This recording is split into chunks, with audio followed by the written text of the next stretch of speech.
So hello everyone, welcome back to another video। তো আজকে কথা বলবো অঙ্কুশের আপকামিং সিনেমা নিয়ে। তো আপকামিং সিনেমা বলতে তোমরা হয়তো অনেকে ভাবছো যে আপকামিং কোনো যে বাংলা সিনেমাগুলো সচরাচর অঙ্কুশের আসার কথা আছে, আমি সেই বিষয়বস্তু নিয়ে কথা বলবো, বাট সেটা নয়।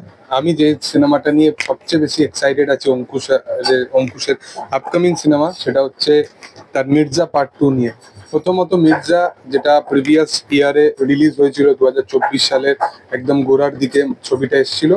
আমার এই ছবিটা কিন্তু পছন্দ হয়। একটা প্রোডাকশন হাউস যেটা ইন্ডিপেন্ডেন্টলি ভাবে ভালো কমার্শিয়াল সিনেমা আনার প্রচেষ্টা করছে, সেই জায়গায় কিন্তু মির্জা অনেক বেটার ভাবে ডেলিভার করেছিল। এবং এর সাথে সাথে মির্জাতে যেরকম ভাবে প্রত্যেকটা ক্যারেক্টারকে এত স্ট্যাবলিশ ভাবে দেখানো হয়েছিল, সেটা পার্টিকুলারলি অনেক মানে তার পরবর্তী টাইমে বা তার প্রিভিয়াস টাইমে অনেক এরকম বাংলা সিনেমা আছে যার থেকে কিন্তু অনেক লুক অ্যান্ড ফিল সমস্ত দিক থেকে কিন্তু মির্জা অনেক বেশি এগিয়ে ছিল। মির্জার অ্যাকশন গুলো খুব ভালো ছিল, ভিজুয়ালি সিনেমাটাকে ভালোভাবে ট্রিট করা হয়, গান সমস্ত কিছু কিন্তু ভালো ছিল। এবং অঙ্কুশ প্রোডাকশন ভ্যালু থেকে কিন্তু কোনো দিক থেকে কিন্তু সেই কম্প্রোমাইজটা করেনি।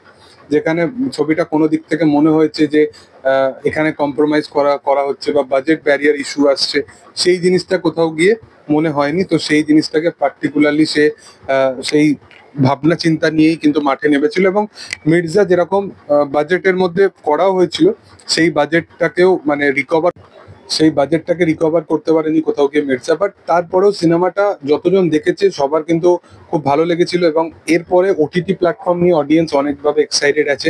এবং এর সাথে সাথে এই সিনেমার পার্ট 2 নিয়েও কিন্তু প্রচন্ডভাবে একটা অডিয়েন্সের মধ্যে মানে একটা অ্যান্টিসিপেশন অবশ্যই ক্রিয়েট হয়েছে যে এর পরে কি হতে পারে। এবং সিনেমাটা এমন জায়গায় শেষ হয়েছে যেখানে একটা পার্ট 2 ডিমান্ড তো অবশ্যই করে। এবং যিশু সেনগুপ্ত এই সিনেমার মেন ভিলেন হিসাবে থাকতে চলেছে। যিশুদার লাস্ট কিছু ছবি, যেখানে তাকে বরবাদ হোক খাদান হোক, বাংলার দুটো সব থেকে বড় ছবির মেন ভিলেন হিসাবে সে চরিত্রটা প্লে করেছে। তো যিশুদাকেই ভিলেন হিসাবে আমরা পার্ট 2 তে দেখতে পাবো।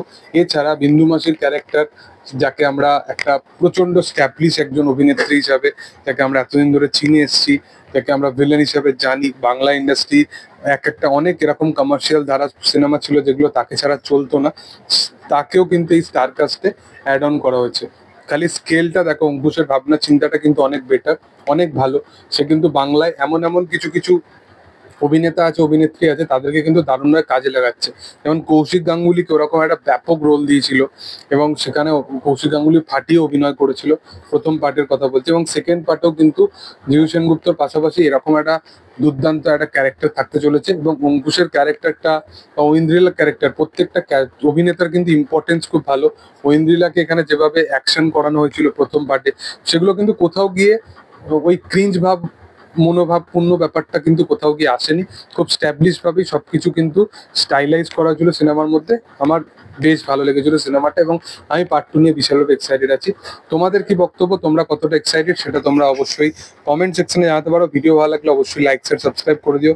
Thank you all.